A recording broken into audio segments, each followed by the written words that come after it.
bien ça s'appelle un jingle d'entrée. Bonjour à toutes et à tous et merci d'être avec nous pour cette 5e édition des Assises de l'immobilier.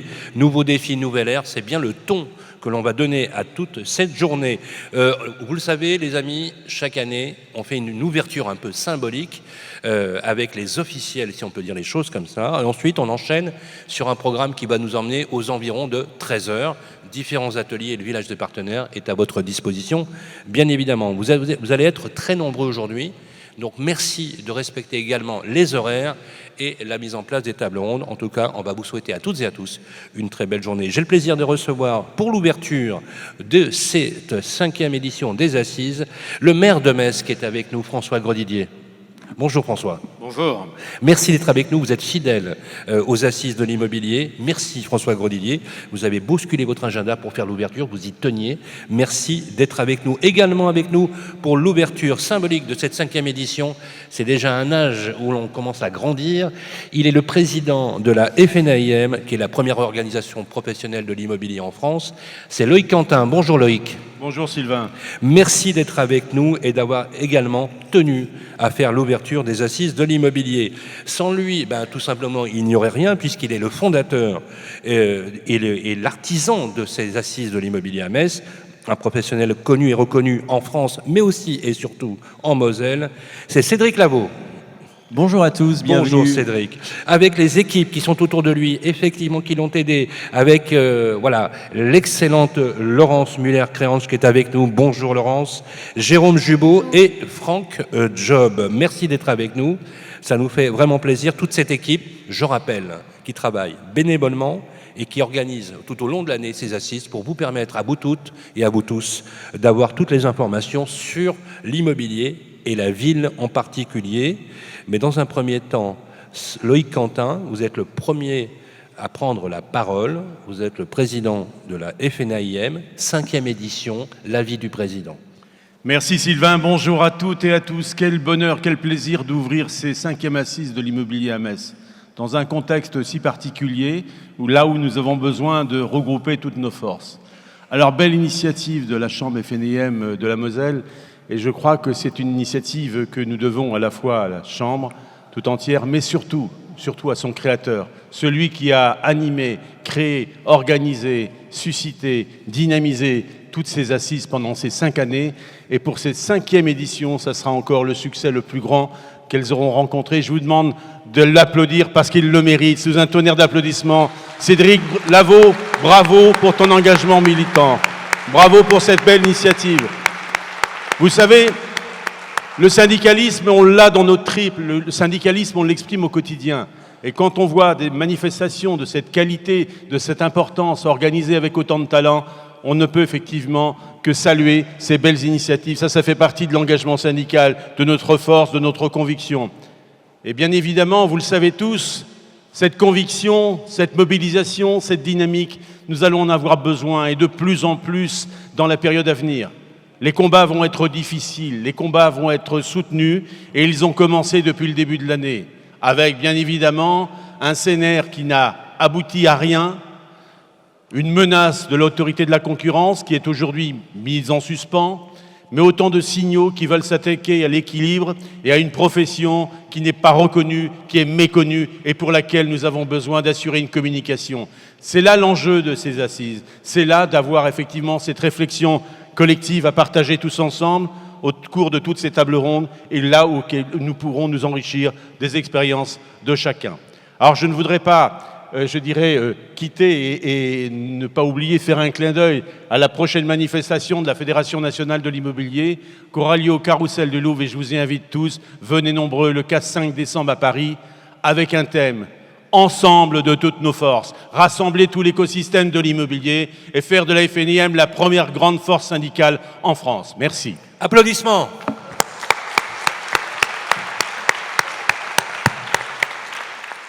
Merci Loïc Quentin, très en forme, le président de la FNAIM. Merci Loïc. François Grosdidier, vous êtes le maire de Metz et vous avez tenu à faire l'ouverture de ces assises avec Loïc Quentin. De votre point de vue, ça signifie quoi, ce type de rassemblement, pour vous, dans votre ville? Écoutez, d'abord un rassemblement allez, qui est nationale, il faut le dire, voilà, qui est nationale à la ville de Metz, me remplit de bonheur, et je le dois à Cédric Lavaux, et j'en suis très heureux. Vous êtes toujours les bienvenus dans cette belle salle, dans cette magnifique ville. Et j'ai remarqué que très souvent, on venait dans la ville de Metz sans savoir exactement ce qu'elle était, ou parfois avec l'idée vague d'une ville grise, de caserne abandonnée dans une région d'au fourneau désaffectée. Donc il faut venir. Il faut venir pour des raisons professionnelles, il faut venir pour un grand événement culturel ou sportif, pour découvrir une ville qui est tout autre que ces clichés. Donc, toujours ravi de vous accueillir. Ensuite, je suis ravi de vous accueillir parce que votre profession et nos collectivités locales sont dans un moment extrêmement grave. Et il faut en parler. On va tout droit vers une crise du logement. Et une crise du logement qui va s'ajouter à d'autres crises. Qui a une crise de l'emploi, bien qu'on n'a jamais autant de chômeurs et autant d'offres d'emploi non satisfaites, ce qui est un immense paradoxe, voilà, et qu'on le retrouve dans vos métiers, et dans les métiers du bâtiment, mais comme on le retrouve dans tous les autres métiers, y compris dans le secteur public, même nous on n'arrive pas à recruter, ce qui est quand même très, très symptomatique. On va vers une crise du logement. Or, le logement est finalement la première préoccupation de nos concitoyens. Et on y va tout droit, par différents facteurs. Et on se rend bien compte que nous sommes... l'État nous indique une direction qui est suicidaire et que quand la direction n'est pas claire, en fait, c'est parce que nous sommes sous les injonctions contradictoires. On va le détailler, mais c'est ce que vous vivez, c'est ce que nous vivons, et avec un résultat qui est certain et qui est très inquiétant. Comment ça se passe en ce moment sur la ville et le territoire ? Vous avez parlé de crise du logement. Elle est déjà là, vous le savez. Vous êtes harcelé de demandes. Je prends juste un exemple. Le nombre de dossiers, et là, il y a des professionnels qui nous écoutent, lorsqu'on postule pour avoir une offre à la location. Cédric me disait que, parce qu'ils étaient débordés par les appels, on fermait carrément les standards. Ces personnes qui sont en désespoir, les jeunes étudiants qui n'arrivent pas à se loger, comment cette situation, vous l'abordez-vous dans votre territoire ? Comment vous la gérez ? Vous, élu local, qui êtes justement au cœur de ces injonctions contradictoires, avec des baisses de dotation, des marges de levier financier qu'on vous retire de plus en plus. Écoutez, on le vit mal parce qu'on sent bien le problème. Nos concitoyens nous sollicitent sur les besoins de logement et nous avons de moins en moins de réponses. Alors d'abord, l'État prétend...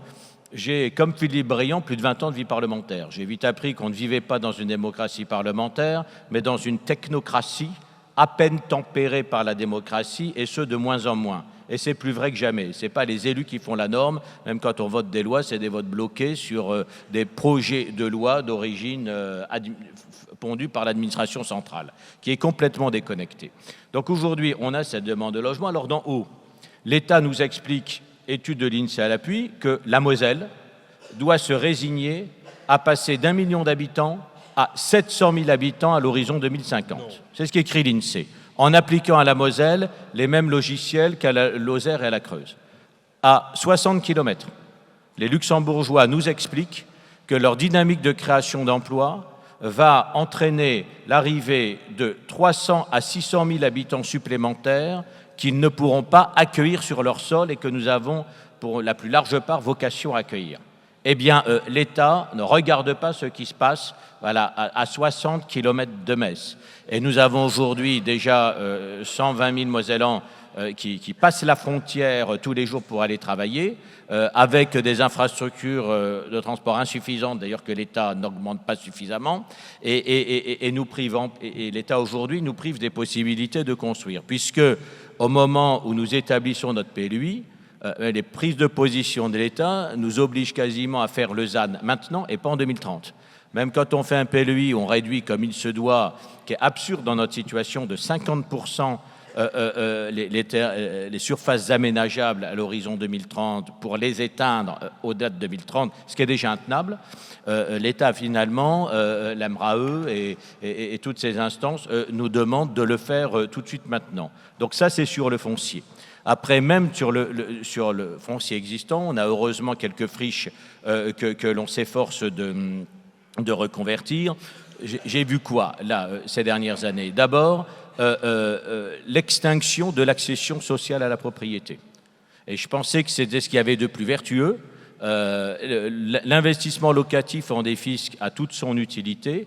Je pense qu'on en avait même trop fait à Metz par rapport à l'accession sociale qu'on ne faisait pas, mais l'accession sociale, ça a été très vite, ça aurait été la fin de l'APL pour les accédants. Alors qu'un locataire de logement social qui devient propriétaire, même en d'en percevoir son APL, finalement va coûter beaucoup moins cher à la collectivité sur le reste de sa vie. Donc ça a été ça. Et depuis, toutes les conditions d'accès au prêt on rend impossible l'accession sociale et maintenant ne permettent même plus l'accession abordable. C'est-à-dire aujourd'hui, les classes moyennes, je veux dire, qui, même quand vous avez 3 000 euros par mois, entre 2005 et 3 000, en démarrant dans la vie, ce qui est pas mal, vous êtes déjà bac plus 4, bac plus 5, aujourd'hui ne peuvent plus devenir propriétaires à Metz, ils le pouvaient il y a quelques années. Alors en accession sociale, je faisais le calcul, ceux qui, il y a 10 ans, un pavillon de moins de 100 mètres carrés, avec 100 mètres carrés de jardin, donc maison en bande, pouvait s'acheter dans la couronne de Metz pour une mensualité résiduelle de 500 euros. Aujourd'hui, il faut le triple. Donc à 500 euros, quelqu'un de 2000 euros pouvait l'acheter. Aujourd'hui, vous imaginez, 1500 euros de mensualité résiduelle sur un revenu de 2000. Bon, donc ça, c'est le premier sujet sur l'accession. On peut se dire, dans ce cas-là, on a le Pinel. Et l'investissement locatif, on le tue. Aujourd'hui, qu'est-ce qu'on veut? Que tout le monde aille sur le parc social. Il est incapable aujourd'hui d'accueillir. Et moi-même, étant indirectement ayant la tutelle sur un gros bailleur social, tous nos moyens doivent être injectés prioritairement dans la rénovation thermique. Mais on va être sur le même problème que le parc privé. C'est-à-dire que non seulement on ne construit pas assez pour la demande, mais on s'apprête à retirer du parc locatif, partie du parc, on est dans une course de vitesse, mais en 5 ans, avec l'ANA, on a pu rénover sur la métropole 400 logements en 5 ans, mais il faut au moins 10 fois plus, 10 à 20 fois plus pour relever le défi. Je veux dire, aujourd'hui, personne n'en a les moyens. Et je ne vous dis pas en plus, quand sur le secteur se regarder, vous ne pouvez pas faire de rénovation thermique parce que vous contrevenez à ce moment-là aux prescriptions de l'ABF. On est en permanence dans ce type d'injonction contradictoire. Donc voilà, c'est ce qui m'inquiète très, très, très fortement. Voilà, l'accession sociale, c'est mort. Alors on dit oui, il y a encore du PTZ, mais de toute façon uniquement sur, en tout cas pas sur le collectif, sauf que ça marche sur la maison en bande. L'accession sociale, vous le faites encore sur de l'individuel groupé. Mais si vous le faites sur du collectif, ça vous donne un autre énorme problème que j'ai devant moi et qui nous coûte des blindes, c'est les copropriétés dégradées. Une copropriété sociale, je veux dire, ça ne fonctionne pas quand vous avez plusieurs dizaines de logements. Voilà, donc voilà, on est devant ce type de contradiction. Donc c'est important que nous partagions cette inquiétude. On va vers une crise du logement dont la France n'a vraiment pas besoin. Donc dire on n'a plus une démocratie, mais on a une technocratie, mais un jour, c'est la démocratie qui sera balayée devant cette crise sociale qui est préparée par une déconnexion du terrain. Donc c'est important que les élus locaux et les professionnels finissent par faire entendre la voix du terrain et à faire regarder une réalité telle que nous la vivons. Merci beaucoup. Applaudissements pour François Grosdidier, le maire de Metz. Merci beaucoup. Ce que vous dites, monsieur le maire, est tellement vrai que vous, les élus locaux, vous êtes effectivement ancrés dans cette réalité. Et ce qui est assez stupéfiant, voire sidérant, c'est cette déconnexion avec ce que vous disiez tout à l'heure d'ailleurs, c'est l'administration centrale. Je vous propose, les amis, puisque vous savez, un métier se doit de faire 3 choses. La première, d'avoir l'excellence dans son accompagnement et dans sa performance. La deuxième, de former et d'accompagner les personnes. Et la troisième, de servir au mieux les intérêts généraux et de ses clients. C'est le but que s'est fixé la CCI de Moselle. Je vous propose que l'on découvre un film sur lequel vous allez voir le campus et voir comment, demain, parce que demain, il y a des jeunes ici parmi nous, c'est vous, à n'en pas douter, qui serez aux affaires pour l'immobilier. Je vous propose qu'on le regarde tout de suite ce film et ensuite, on aura le président Lavaux qui prendra la parole pour l'ouverture symbolique de ces assises. À tout de suite. La Chambre de commerce et d'industrie de la Moselle, c'est tout le territoire mosellan, c'est 37 000 entreprises. C'est le deuxième département en poids économique du Grand Est. C'est un département européen avec une ouverture sur le Luxembourg, sur la Belgique et sur l'Allemagne. CCI Campus, c'est un des centres de formation sur l'immobilier qui est les plus importants de France. C'est aussi un ensemble qui rayonne sur le Grand Est. C'est un secteur qui a besoin de spécialistes. D'où l'intérêt de cette filière qu'on a mise en place au sein de CCI Campus Moselle, de façon à ce qu'il soit complètement intégré dans la vie immobilière des entreprises. On travaille avec l'IAE, avec l'Université de Lorraine et on travaille aussi avec toutes les fédérations liées à l'immobilier. CCI Campus propose ainsi une gamme complète de diplômes d'État en alternance, allant du BTS au Master 2, en partenariat avec l'Université de Lorraine, l'IAE de Metz et la chaire RM. Le comité de pilotage de l'Académie est composé de membres des représentants des fédérations professionnelles et de l'université.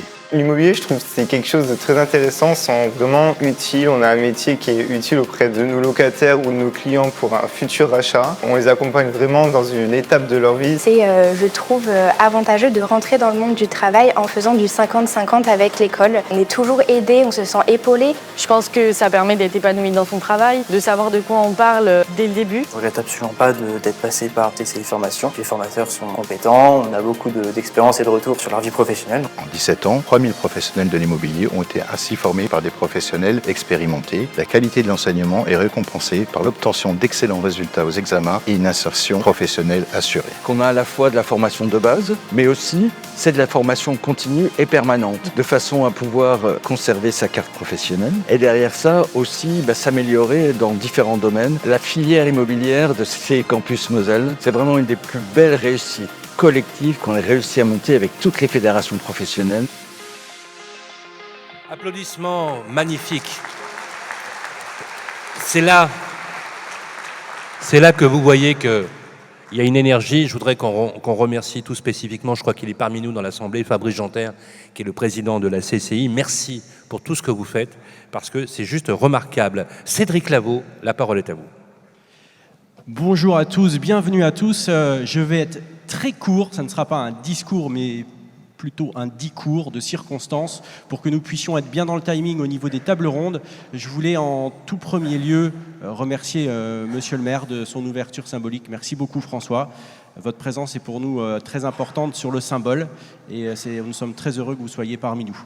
Un grand merci aussi particulièrement à mon président, Franck Job, le président de la FNIM de Moselle, qui me confie avec confiance cette tâche.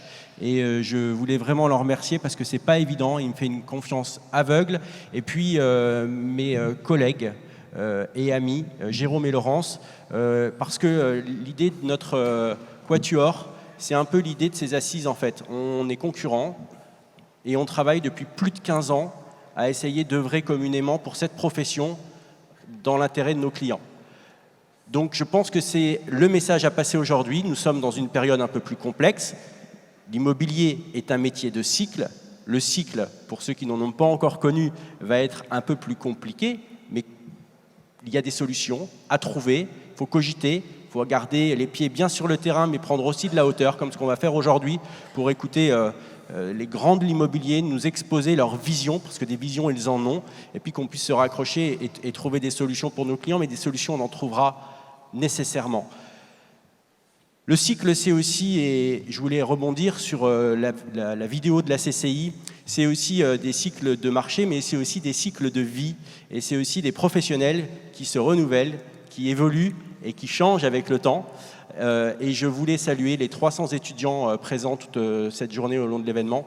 Demain, c'est vous qui serez à ces postes, c'est vous qui allez devoir prendre le relais, le flambeau, c'est vous qui allez diriger, faire vivre nos entreprises. Un grand merci d'être là. On compte considérablement sur vous, votre énergie, vos idées. Bousculez-nous. Nous, on saura aussi vous bousculer par rapport à une vision un peu plus sage.